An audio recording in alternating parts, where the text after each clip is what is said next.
It's all too close to need any reminder, but Ian Smith's illegal declaration of independence, his threat to the hopes of the African majority in Rhodesia, will surely be one of the most far-reaching events of 1965.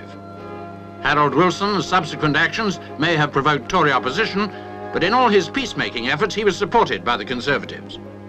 Edward Heath's election by ballot to the Tory leadership earlier in the year was a refreshing change in party tradition and certainly strengthened the Conservative image.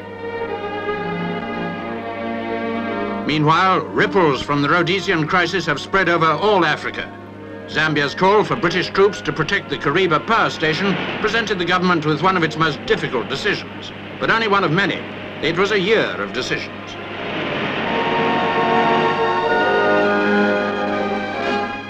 In September, India invaded Pakistan.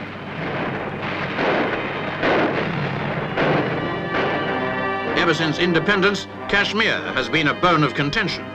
U Thant, who visited India's Prime Minister Shastri and the Pakistan President, tried not so much to apportion blame as to plead for wisdom on both sides. The eventual ceasefire on September the 23rd came too late to prevent needless bloodshed. Such hostility between members of the Commonwealth reflects on the dependability of our family of nations. The Commonwealth Festival, which ironically took place during the Indian War, was something of a relief. In the circumstances, it became something of a danse macabre, too. Nothing to dance about in Vietnam. This is the hot spot in the Cold War, and this year saw it getting hotter.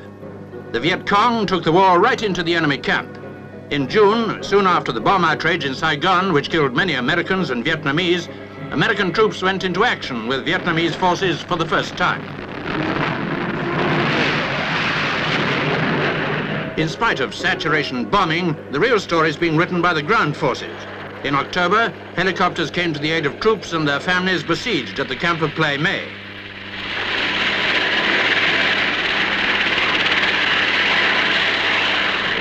After 8 days of intensive bombardment, the Americans broke the siege. With the rising death toll in Vietnam, the Americans can no longer afford to underestimate the power and skill of the Viet Cong. From the Viet Cong to one of man's oldest adversaries, thousands of tourists had to flee from brushwood fires in the south of France, the hottest Riviera holiday of their lives. And others had rain. In Italy, the worst floods in living memory, with almost a third of the country affected. Many people died, 2,500 homes were destroyed, damage ran into millions of pounds.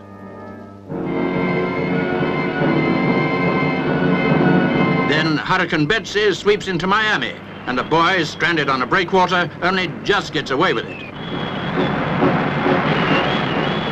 Others weren't so lucky when an avalanche swept down the Zugspitze, West Germany's highest mountain.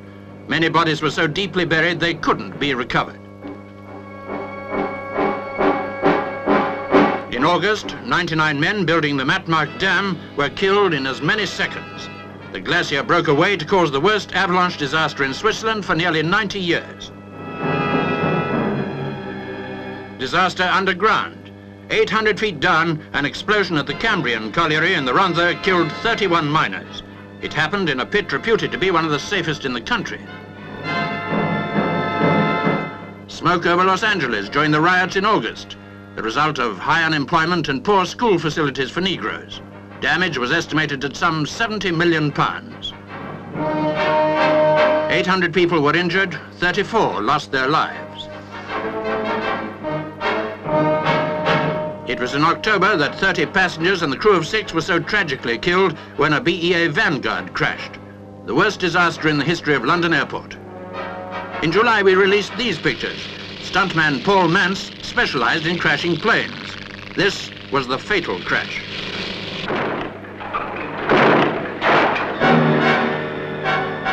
Certainly a year of disaster.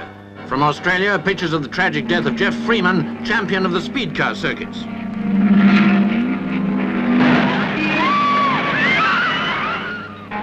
But now another championship and some of the happier events of 1965. Jim Clark regains the world title. A courageous American sails the Atlantic in a 13-foot sailing dinghy.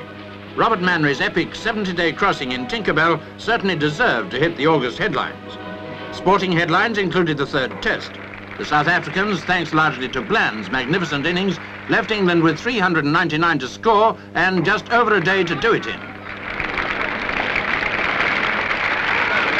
It looked a hopeless task. Pollock to Barber. Never has an England side faced such a challenge and won. Seldom have we seen such entertaining cricket. Other exciting finishes included Seabird winning the Derby, a fantastic finish with Meadow caught second and I Say third.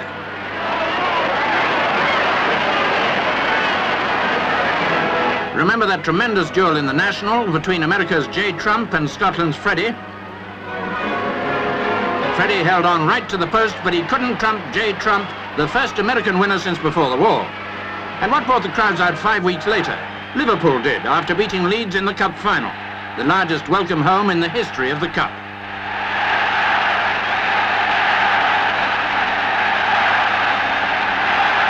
Another soccer name in the news, Stan Matthews, whose twinkling feet took him to the palace to receive the accolade of knighthood. With him were Olympic stars Mary Rand, Robbie Brightwell, and his wife Anne Packer, who all received the MBE. Another palace investiture became something like the storming of the Bastille.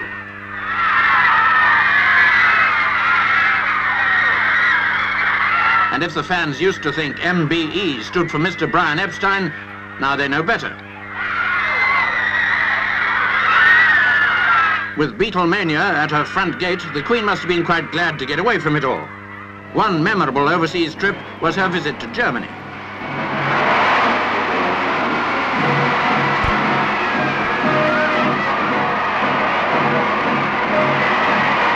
This is what she said to the people of Berlin. The courage and persistence of the people and your tremendous achievements in spite of every difficulty are a glowing inspiration to the whole free world.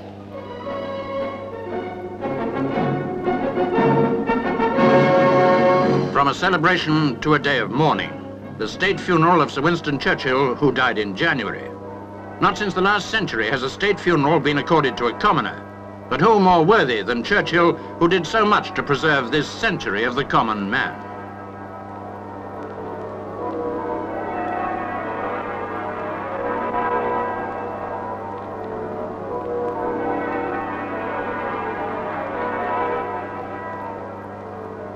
The journey down London's river and the final resting place at Blaydon, close to his birthplace at Blenheim Palace.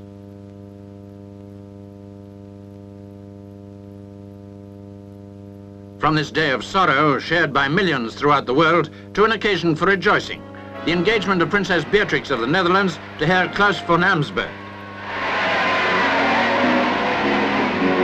The princess is heir to the Dutch throne, but here's a girl who wears her crown already, 21-year-old Leslie Langley, the new Miss World.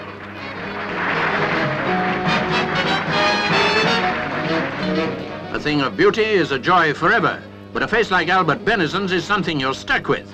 Looking like something from outer space, he claims to be the ugliest man in the world. And from outer space, these historic pictures. Russia's Alexei Leonov becomes the first man ever to walk in space.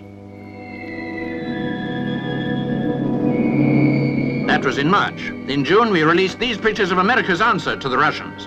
Edward White leaves Gemini 4 for his walk in space, a prelude to the even more historic rendezvous by 2 American Gemini craft in December. But even though man is within reach of other worlds, he still can't command his own. For the first time in history, a pope makes a personal appeal to the councils of the world by visiting America to address the United Nations. A moving appeal for peace to the leaders of the world.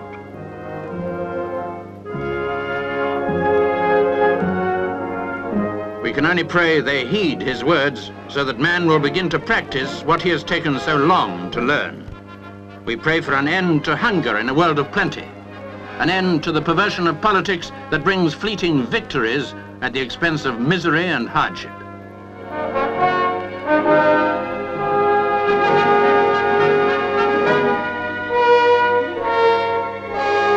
A world at peace should be our pledge to the future.